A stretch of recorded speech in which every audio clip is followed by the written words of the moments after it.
Good afternoon, ladies and gentlemen. Thank you, everyone, for making the time to come here today. Thank you very much to the DX5 team and all the sponsors for actually bringing us together. I don't know about you guys, but I've really missed actually seeing people face to face. I've been going crazy with all these WebExes, only seeing computer screens. So being able to see you guys, to hear the experts talking, it's really refreshing. I promise, I'm not just in it for the free food. And on that note, I know that I'm the barrier between you guys and lunch, so I'll try and be as quick as possible. Like we've said, my name is Ben Omondi Bottlelberge, and I manage the data, analytics, and artificial intelligence for IBM. And I'm actually here to just tell you about how you can monetize your data. That's one of the themes we've heard a lot about today, monetize your data. And of course, how can you scale the AI ladder and be an AI company? Just on that note here, it's written Ben Bottlelberge. I introduced myself as Ben Omondi Bottlelberge. It's actually quite interesting. People speak to me differently depending on the name. When they hear Ben Bottlelberge, it's, hello, sir. When they hear Ben Omondi, kumbe weni moja wetu. So feel free to do either. But on that note, so IBM, we've actually been in Kenya since 1981. And most people, when I speak to them, they just know IBM as that hardware company, those guys for servers. But we've actually constantly been reinventing ourselves, and now we're a hybrid cloud, data, and AI company. So just breaking that down, some of the themes we've heard, hybrid cloud. That means we maximize use of your existing systems, whatever on-premise infrastructure you have and you've invested in, and we help you scale through the cloud. The data, as we know, past 20 years, data has been the natural resource which everyone is utilizing. And of course, the AI. I think people are tired of working for the systems. We want the systems to work for us. So that's where the AI comes in. And what I have here is specifically on our software side. Like I said, hybrid software. It can run on your cloud, it can run on-premise. Starting at the top, we have a branch that deals with automation and integration. On the right, we have the secure. This is all about security. There's been a lot of talk about the CISOs, a lot of talk about cybersecurity. So that's the branch that deals with that. On my end, of course, it's the far left, predict. How can you predict? You have to have data. You analyze that data, you get your results. And then right at the bottom is modernizing. We're helping people modernize their infrastructure. And yesterday it was mentioned by one of the presenters around Kubernetes. How are we helping companies through containerization? We're past the days of rip and replacing things. And as a result of us buying Red Hat for OpenShift, we're now the leaders in the industry when it comes to the containerization. As you can see, at the heart of everything is the AI for business. So on that note, I'll be selfish and just talk about my data part. The same way human behavior has adapted and evolved over the years is the same way technology has also evolved. Starting with the Moore's Law era, it was all about how much data can we produce. That's when there was the explosion of data. The next era was more about networking and connectivity. I think the best way to describe this is, you know, you can be speaking to your friends on Messenger, WhatsApp, Instagram, whatever, saying, hey, boss has been riding me hard. I need to go on holiday. I need to go to Mombasa. Next time you log into Facebook, you're just scrolling through your timeline. All of a sudden, get the deal of your life. Fantastic trip to Mombasa. Best deals around. That's that connectivity, trying to get that information. And that's led to where we are now in the knowledge era. The knowledge era, there's been all this data that's been produced, but we're only utilizing this much data. That's what leaves the knowledge gap. An analogy I like to use here, it's like being stranded in the middle of the ocean. You're surrounded by all this water, but there's nothing you can drink. That's where we are with data. You have all this data, structured, unstructured, whatever, but are you utilizing it all? How well can you actually maximize on it? And depending on how the companies use this, depending on how you apply this in your business, it dictates the value you can get out. So of course, the more you utilize your data, the more you become AI-driven, the more value you get out. So starting on the left, cost reduction. A bank will have a look at 10 of their branches, which is the least profitable. Okay, we close that branch down. Fantastic. The data has helped you, you've reduced cost. Around 65% of companies are at that point where You're looking at business intelligence and data warehousing. Some people have self-service analytics. So the difference is there's those people who they get the data and they interrogate it. There's the other people who, in the morning when you open your screen, you see the red arrows pointing down, green arrows pointing up, then you decide how to act from that. But then, really where you get that explosion is through the AI, enabling business transformation. We've heard about a taxi company who can actually help their employees get savings. You've heard about M-Pesa, which has grown from simply M-Pesa in Kenya to M-Pesa Africa. How many people have copied their fantastic business model? So really, guys, that's the differentiator which we need to have, and that's why we're all here. You can see the statistics on the far right, which I won't repeat, because we see the value that companies are starting to find here. On that note, remember that analogy about the ocean. Companies have 73% of the data is unused. What's it doing? You're spending your money on these expensive storage, but you're not actually mining that data. You're not getting the insights you need out of it. So that's what we want to change, because the companies that are data-driven and AI-powered are the ones who are most successful. I won't read through all these statistics, but I think one of the most significant is on the top right. Companies that are data-driven are 178% more likely to outperform their competitors. So think about that. COVID, how many businesses have suffered? How many businesses have had to shut down? If you just had that edge, they could still be in it. And another one right in the middle, they're 112% more likely to find unmet needs. End of the day, the reason we're here is because of our customers. So let's help tap into what their requirements are.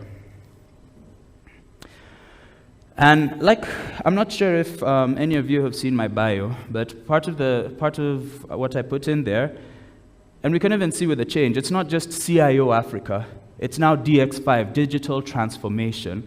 Because IT isn't that sinkhole where you just give them funds, give IT the money, they buy those servers, they'll be quiet till next year. No. People are starting to see that IT is an enabler. IT provides business value.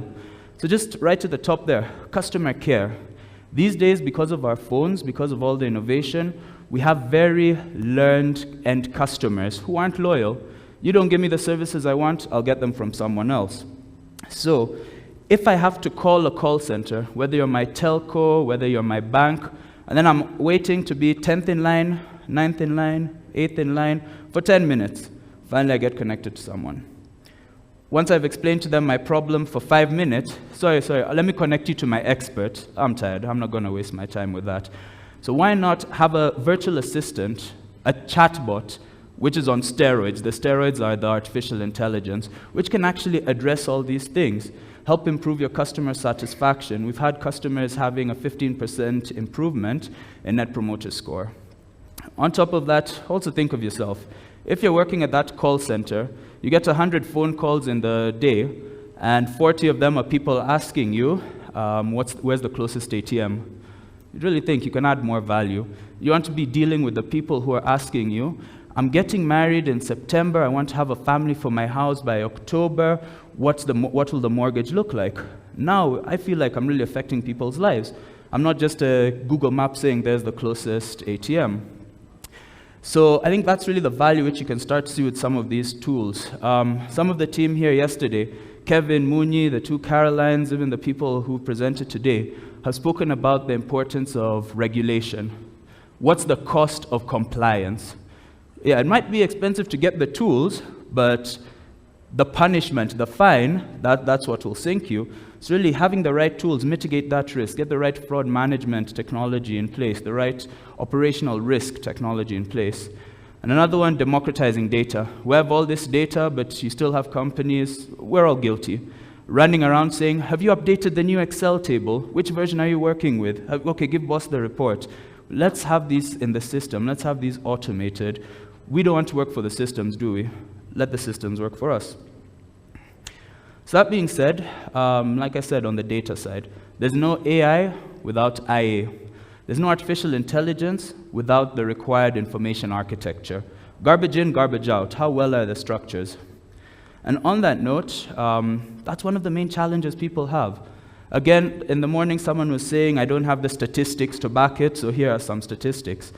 where around 58% of customers complain that the data quality is the main problem they face. And only around 39% of businesses actually see their data as an asset. Think about it. How well do you know your customer? How well do you know their spending patterns? This person who's been complaining about Mombasa, how soon are you going to reach out to them before Bonfire, before all these other travel agencies reach out? So we really need to understand the importance of that data. And like I said at the start, scaling the AI ladder, what does that mean? It's how a company can take deliberate steps to be AI-driven. I'll start at the bottom. The collect. How are you getting the data from all these different sources? Fantastic. Once you have this data, how well is it organized? Is it Ben Omondi Bottlelberge, Ben Omondi? When you look at that in the system, are those 3 customers, or is that 1 customer? How well are you organized there? How well are you analyzing this data now? And of course, once you trust the analysis you get out, it leads to infusing the AI, meaning you're making the system work for you. To put this in a bit more of a practical context, let's look at a bank. So a bank decides they want to serve their customers better. They collect their data. They have all this data from people, well and good. Now let's analyze that data. You decide I want to analyze the demographic, people between 20 and 30. What do they want in an account? Okay, as you analyze this data, you see that, okay, most of these people in the demographic, they either want a credit or an overdraft system, where even though you have 0 shillings in your account, an M-Shwari practically, you have 0 shillings in your account, but you can still have access to money. That's one, some of them want that, others want a car loan. Okay, fine. Let's analyze it. We need to understand why. Turns out, majority of the people between 20 and 25 are the ones who want this credit system. Why is that? Because they're in university. Or maybe they're very early professionals and they don't have very regular income. Sometimes they get their money on the 28th, sometimes they get it on the 5th. Either way, the landlord is knocking on the door on the 1st, that you need to pay that rent. So, okay, now you understand why 20 to 25 need it. Someone in that demographic tries to open an account, show them that offer. Now you see, they understand. While those between 26 and 30, they tend to be the ones who can now afford getting a car loan because they have more regular income. So fantastic. Ben is 29. I apply to this bank. They will already know, offer him a car loan. I can't tell you how many times I've got a message that's asking me, Ben, start saving for university. Or, Ben, are you ready for your retirement plan? Those are complete ends of the spectrum. Who are you talking to? Who is this Ben? So, and then now once you start trusting these systems, as soon as Ben, who's 23, applies to your bank, you can already hit him with a credit. They understand me. Ben, 28, car loan. They understand me. So that's when we start infusing. We start actually trusting the system. But of course, we all watch movies. We've heard of Terminator. We've heard of Matrix, how AI is going to take over. So of course, there is some crisis in trust around AI. Around 68% of people say if they're applying for a bank loan, they'd rather a human tell them that they can't get it than a system to generate it. On the other hand, 60% of companies find that regulation is the barrier. So again, regulation, we keep hearing that term.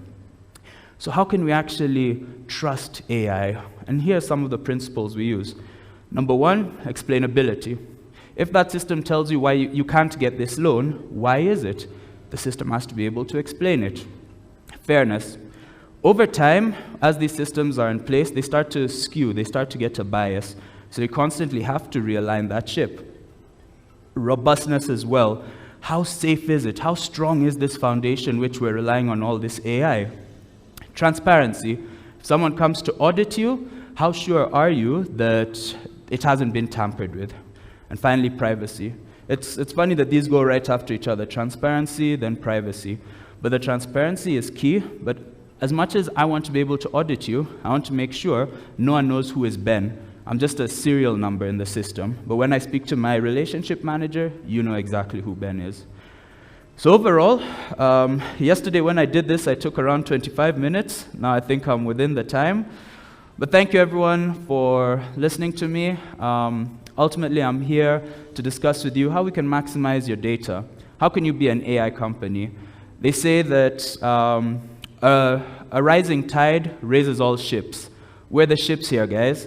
Whether it's us as individuals who are passionate about technology, whether it's as our different companies, we are the ships. And the tide is technology, guys. Let's make this work. So thank you, everyone, for your time. Feel free to take my number, take my email, reach out to me. I'm more than happy to discuss this with you. Now I think it's lunchtime. Yeah.